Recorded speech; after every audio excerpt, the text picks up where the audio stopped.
Hello and welcome to the program. I'm your host, Neil Howard. Thank you so much for joining us here today. A very impactful new campaign is kicking off, pairing patients with scientists that are responsible for creating cutting-edge advances in medicine that treat their particular illnesses. Now, joining us on the program here today to discuss the Together campaign and this area of innovation and tremendous breakthroughs is one of the folks featured in the campaign, Mr. Parker Lentini. He's 19 years old. And he's got juvenile rheumatoid arthritis. Welcome to the program, Parker. Hey, thank you for having me.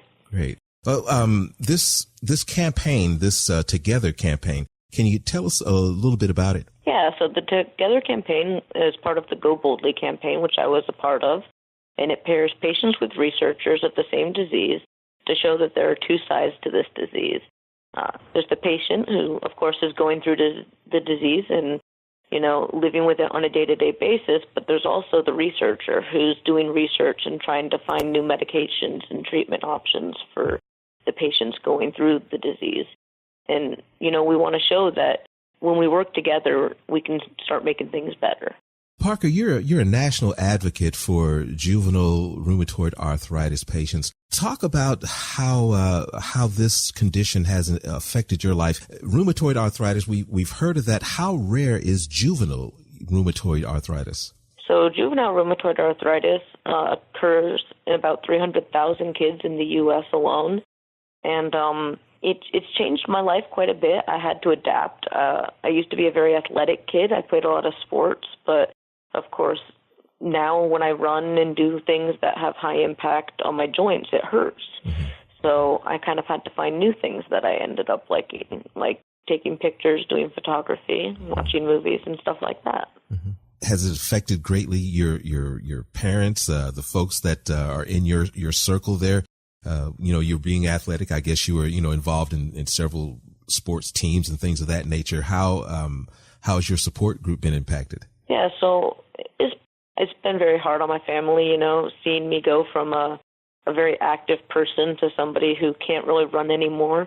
But, I think it's changed me for the better. I've become more mature, and I like to do new things now, and I spend more time focusing on charity work, which is something that me and my family are really into. We actually just recently started a nonprofit to help families impacted by chronic illnesses. Mm-hmm. So, together, working in the theme of Together campaign, me and my family work together and we get through it as a family. What piece of advice would you like to give others who are diagnosed with juvenile rheumatoid arthritis, such as yourself, or the folks that would be their support group? So for the parents of the child diagnosed with this disease, I always think it's important to research the disease, find out what treatment options are available, see if there's any clinical trials happening that maybe you or your child wants to take part in. And for the kids, I think it's important to find new activities for you to do that don't cause pain. So if you can't do sports anymore or you can't do gymnastics or something like that, find something new that you enjoy. Maybe you really like reading. I got into comic books after I got diagnosed, and that's helped me adapt and get through things. Where can our listeners go online and get some more information about this campaign? So they can go to innovation.org, and there will be much more information there. Great. Parker Lentini, thank you so much for joining us on the program today. It's been a pleasure, man. Thank you for having me. You've been listening to Health Professional Radio. I'm your host, Neil Howard. Transcripts and audio of this program are available at hpr.fm and at healthprofessionalradio.com.au. Thank you for listening to Health Professional Radio. We're very proud to be an independent broadcaster providing our content free of charge to you, the listener. One of the ways that we're able to remain free and independent is by having people like you become patrons. You can support Health Professional Radio simply by visiting hpr.fm and clicking the button that says Become a Patron.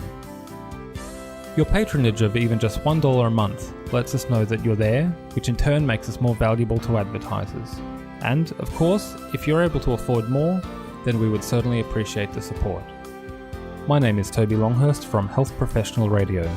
Please visit hpr.fm, click the Become a Patron button, and support us if you can.